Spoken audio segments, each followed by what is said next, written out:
competition. They never had a star caliber jungler ever come into the roster. And with Peanut syncing up with Yuki, that could finally take them a step further. Now going into this game, LNG does have the side selection. They're going to be going on blue side. No surprises over there.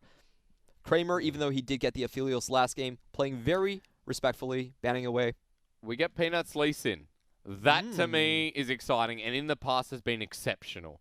As to what caliber we get, I'm curious. We get Colt once again on his Renekton up in the top lane. So, Clement, you see your Rumble once again. What do you think about it in the environment that's been given here by LGD?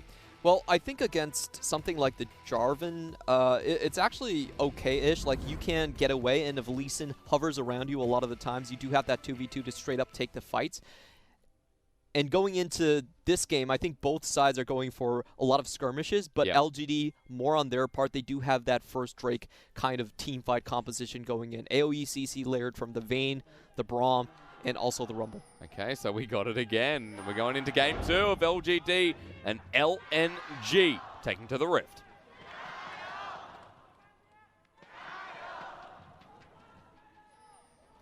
Now, Comet on the Rumble mid. No Predator to enable roaming that we've talked about before. But before we get into that, LNG have decided to play aggressive. Walk into the red side jungle. They spotted Peanut out, but he's going straight towards his blue. Bottom side start. And how will that affect the pathing of XX? Well, I really want to see where XX starts himself. It looks like both are going to be bottom and heading towards the top side. A lot of times, the early level 3 gank has been much more improved for junglers. You can do double buffs into Krugs this time around and don't have to wait around for Scuttle to hit that level 3. And judging by the previous game that we saw, where the first gank really impacted how this the next 10 minutes went with the top lane, I think that's where both of our eyes are going to go to. Well, it's an easy path then. There's blue buff being done right now alongside Gromp. XX just goes for red, straight up towards Wolf Camp, or not even that. We're going to blue. And as we talked about in previous games, the level 3, the instant kind of gratification of just getting towards that point after 3 camps. Yeah, and what we saw Peanut ping in the early game was actually going towards bot lane.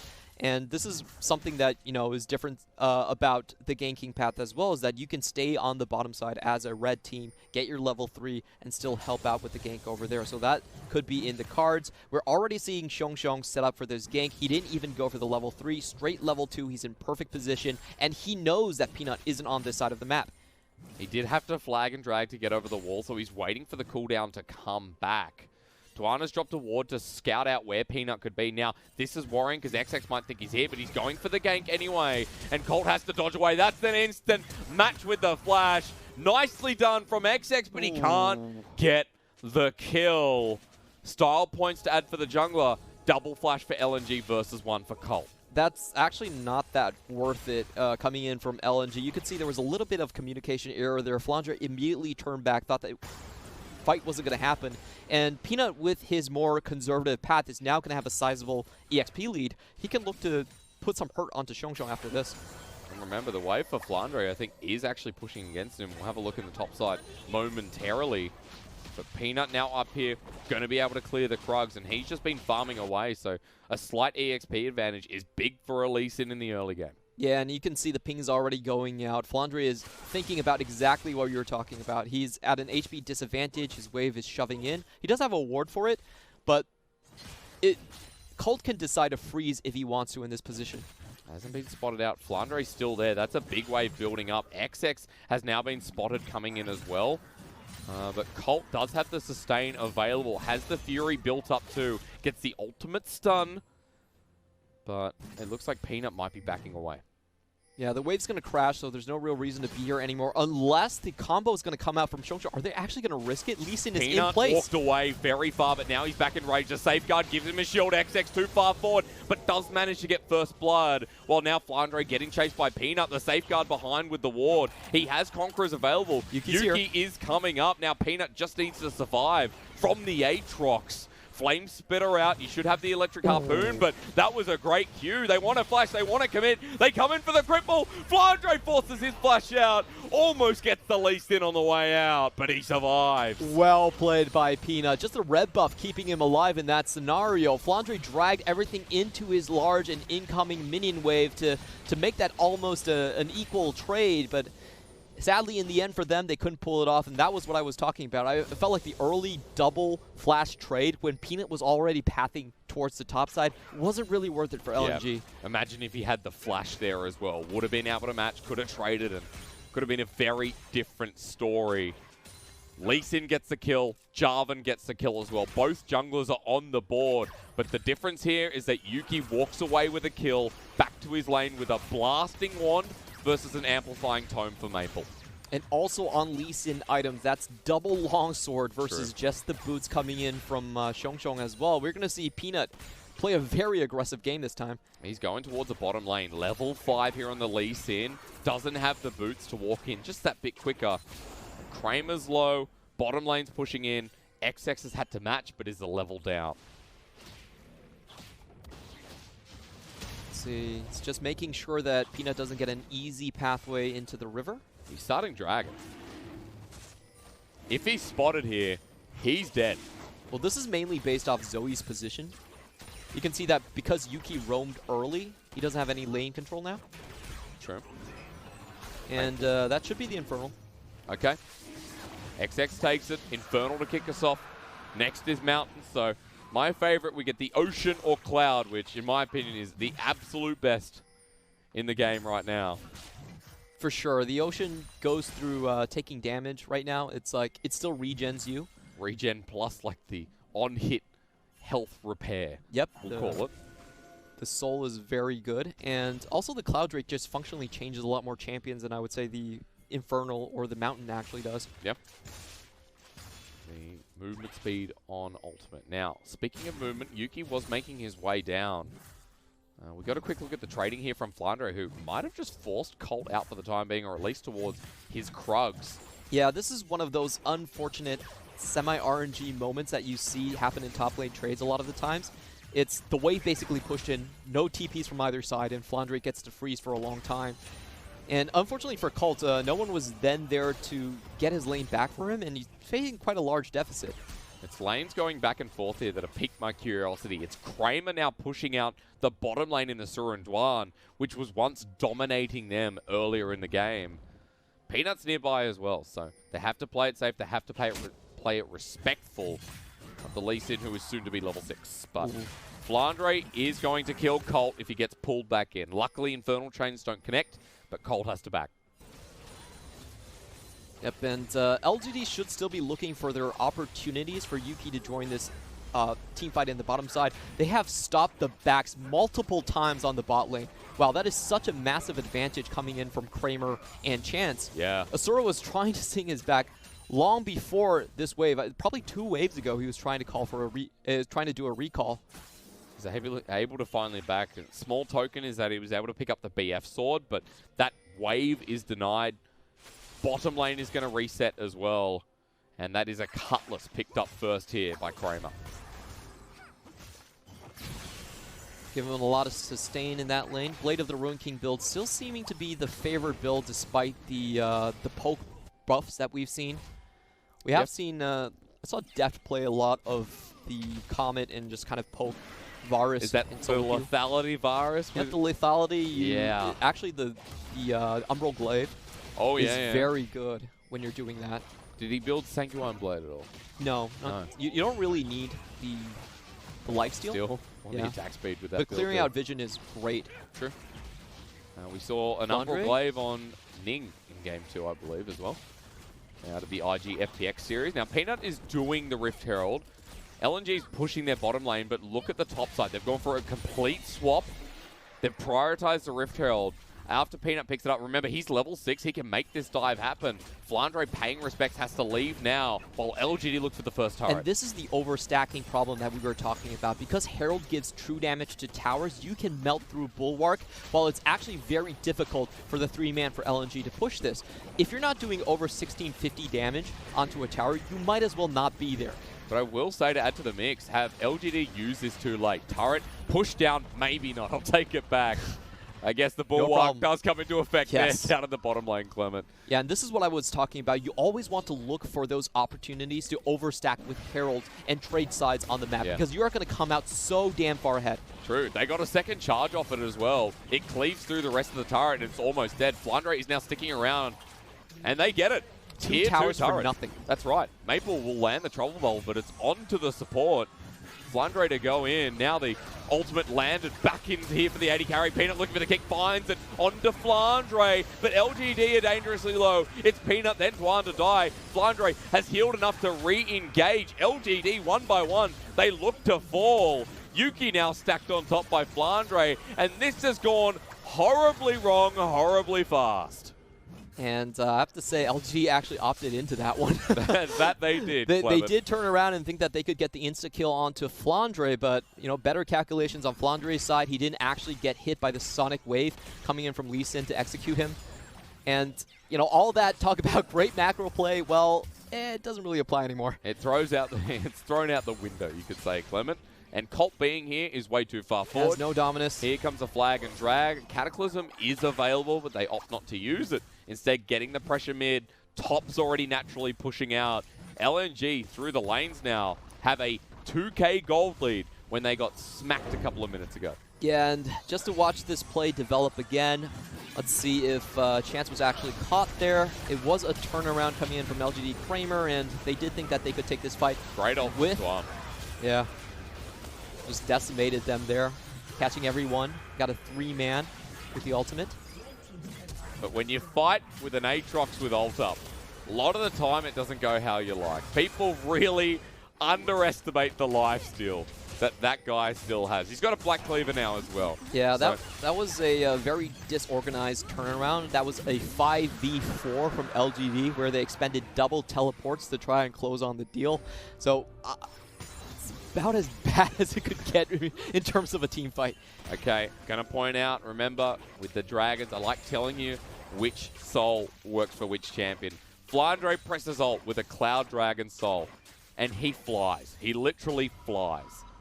Yeah, a couple ones that I personally really like are champions that have very short cooldowns to begin with. So I'm looking actually at the Zoe, where she's going to portal jump multiple times in a team fight and get that extra speed boost every single time. True. Also, Equalizer is great because it has an inbuilt slow, and then you can catch up to targets with that. You know how you were talking about Elise before? We'll have to pause because LGD going deep into the jungle. I was going to say Elise ult with Cloud Dragon Soul feels pretty good, but Smite going to hit. Dwan is going to, Chance rather, is going to take it away, but there we go. Dwan's in straight away with the E on the flash, and immediately Asura just takes down Kramer. Chance locked down as well. That's a double kill. LGD one by one decide we're going to go in, and we're going to die. Yeah, that was a little bit perplexing. They actually walked over multiple wards to get in their position, and there was still a ward in the red buff. So, you know, they didn't pop any scanners. They just went in, thinking it'd be fine. Yeah, but they weren't. Wasn't the case. No, that wasn't the case. So, a couple of head scratches here from LGD. And Maple is pretty fed at this point. Peanut is dead here. Good night to Peanut. The Ignite's there. Colt's going to defend him for a second. Maple heads on in. A good stopwatch used, but Flandre gets the kill and the reset anyway. Colt can't defend him with Dominus burned. LNG now have full access to bottom wave, mid wave as well, pushing in. They keep getting resources and therefore more money. Yep, and what started out as a pretty good LGD game with their ganks in the top lane, their great macro decisions, LNG now comes out with a 4K lead. Large turnaround, and unfortunately, this is what we've been consistently seeing from LGD a lot of the times. Yeah, at least they're on brand. Yeah, they, you know, that's absolutely accurate. They do take leads. They have great laners, but a lot of times they just throw it with their roaming. They were called Team Lucifer because they had the most deaths out of any team in the LPL. Okay, well, I don't see how that kind of translates. Well, you don't bring upon death to the other team. You do it to yourself. That's I don't know why Lucifer, though. That's for Team Grim Reaper or something, you know. Would have been a lot better. Okay. Okay. All right. I'm glad we sorted it. And what I wanted message to see out of this team is when you think about Peanut coming into this roster, he's the one with the most competitive competitive success. You know, world finalist, all of that. Yeah. It's probably the furthest stage that anyone in LGD has ever been to. Sure. At least in this current roster. Very true.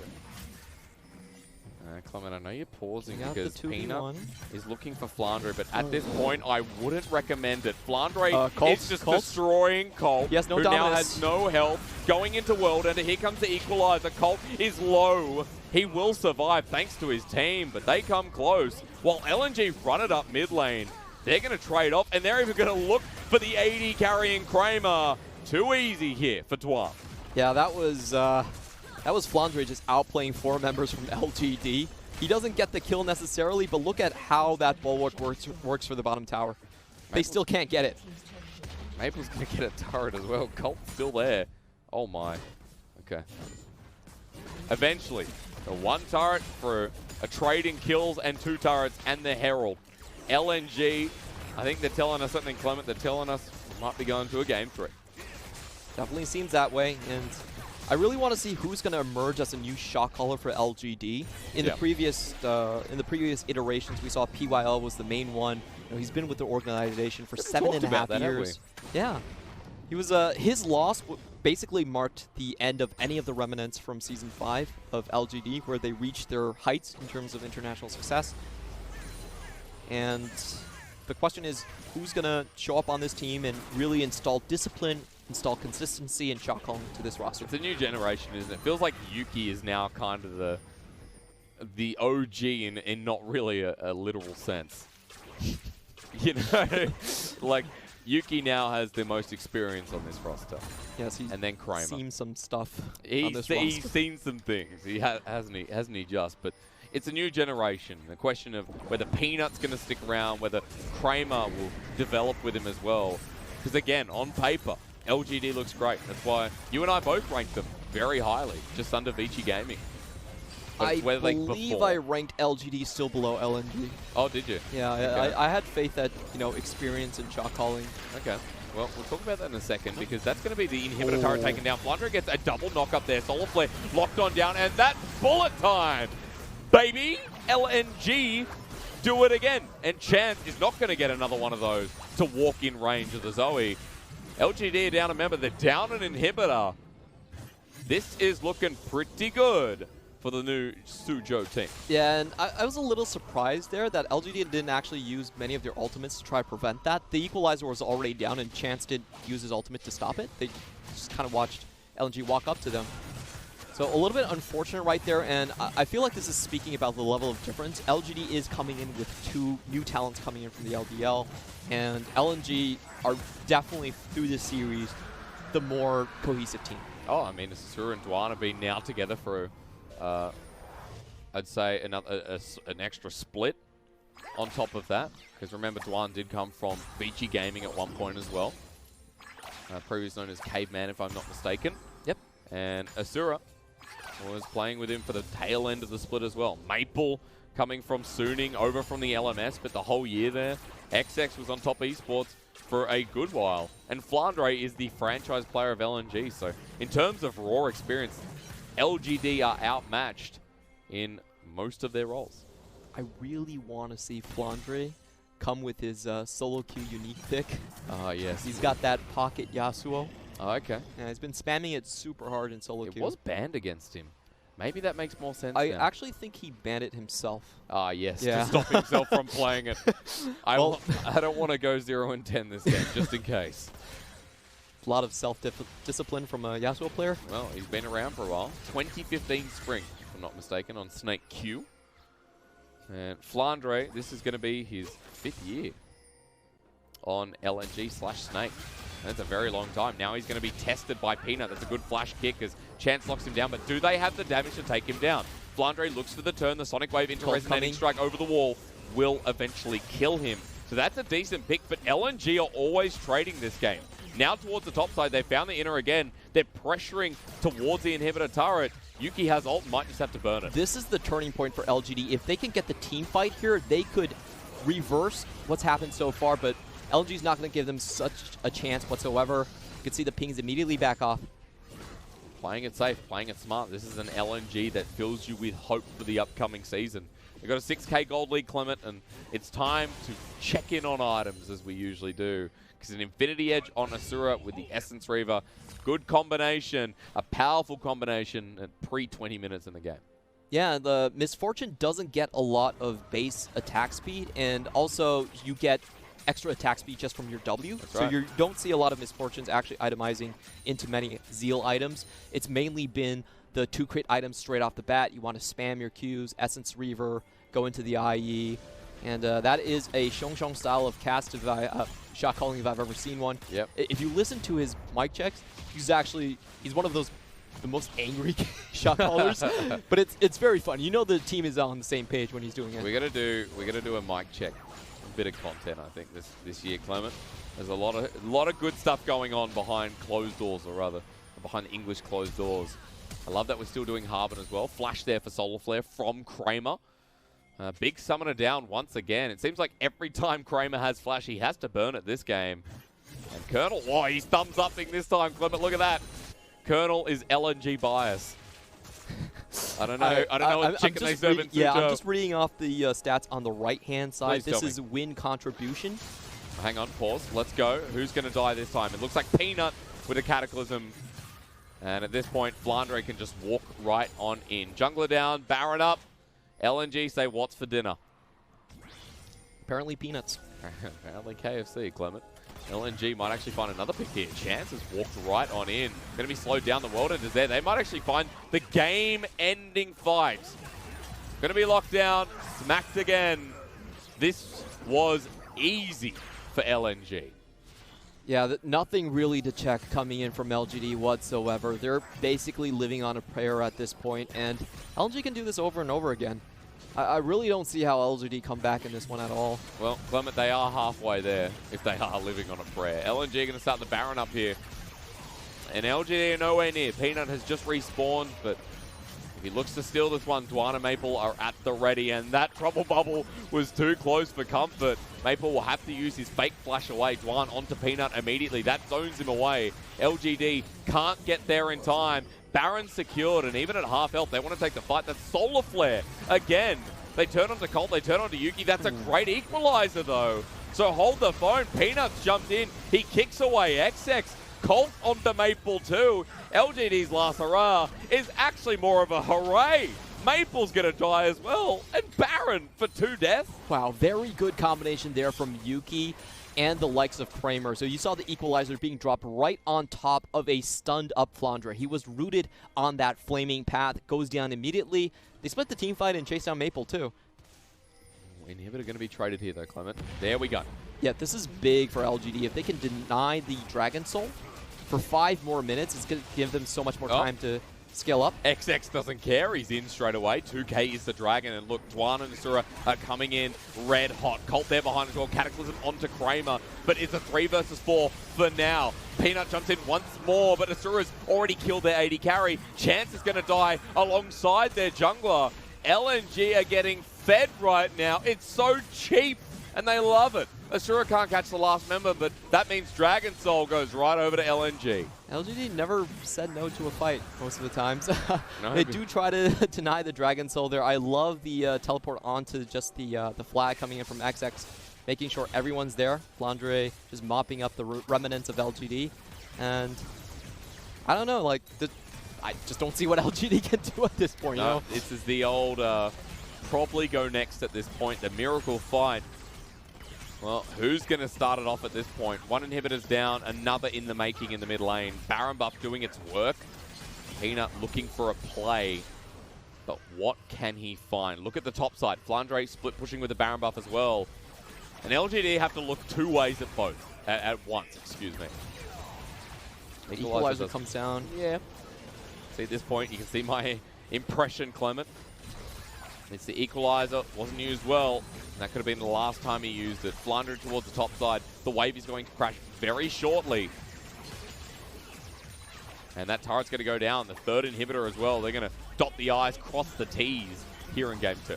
Just not enough damage for LGD at this point to even push off this wave. We're just waiting for the big bullet time to come down. Yep. Flandre now brings his wave in as well. All 3 lanes are crushed and destroyed. Supers are rolling in down the bottom side. Chance takes too much of one again. And we're just going to be here till the game's end, I feel. Yeah, LNG doesn't look like they're going to retreat anytime soon. They're going to play towards the full siege until the equalizer timing is back up. There's no real threat coming in here. Flandre is taking a lot of the attention towards his top side. The trouble bubble lands. Chance gets hit by Flandre. And when that 1Q did so much, the bullet time comes through, puts them down to half health. And you have to feel that's enough. The waves are crashing in. And Supers double at that through the mid lane. And Yuki's almost falling down. Maple could one-shot him at this point. Oh, and he did. Peanut's dead. Ignited down. LNG making it look easy. They've got 4 members left. They flash in. The Solar Flare there as well. The Infernal Change. Kramer is no more. Cataclysm with an instant flash out. You know the carpet's laid down, but it's a dirty carpet at that from Yuki. Everyone's dead, Colt included, and game 2 goes to the way of LNG. Yeah, this fight, LGD, they had a lot of setups that, you know, could have worked, but LNG really diffused every single situation. The 5v4 in the top side was really what started the snowball in LNG's way, and then the kind of questionable invasion that we saw coming in from LGD onto the red buff, that cost them another 4 kills. The game was pretty much out of control at that point, and we see LGD in their typical fashion trying to claw back into the game by constantly going for the picks, going for Flandre. That was pretty much dangled in front of them. Yeah, constantly, 2-3 times we saw the same play happen.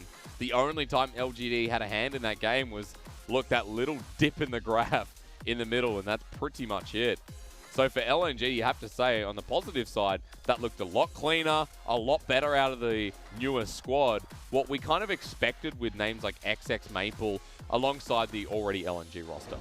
For LNG, I think what they need to do is clean up their early game a little bit more. The altercations that happened in the top side were very pushed from XX side. I felt like those weren't exactly well executed or communicated there. And they got lucky on that wave bouncing back. Just, you know, it happens a lot of the times when you have a skirmish in the top side and someone pushes the wave, then suddenly you can find yourself in a very bad situation for Flandre. He snowballed super heavily off of that one. Yep. That was luck. And it was also a good read from Peanut as well. That's why the expectations in that game kind of shifted massively after the play. Yeah, so LNG, I think if they clean up kind of their early game, then I'd be a little bit more confident in their rosters. So far, they've been going for prop up Maple, try to get him snowballed against Yuki type of rosters instead of, you know, more of the teamfight-oriented ones that I was expecting coming to see him propping up a Sora a little bit more. That seems like what they're going to be going for. You see Pantheon constantly being banned out from LGD as well. So that might be their style, but I don't think they're clean enough to the point where they can take that and beat other LPL teams. At least for now. We've got to see what they can make of game number 3, see if they can prop up that early game as we head towards game 3 right after this.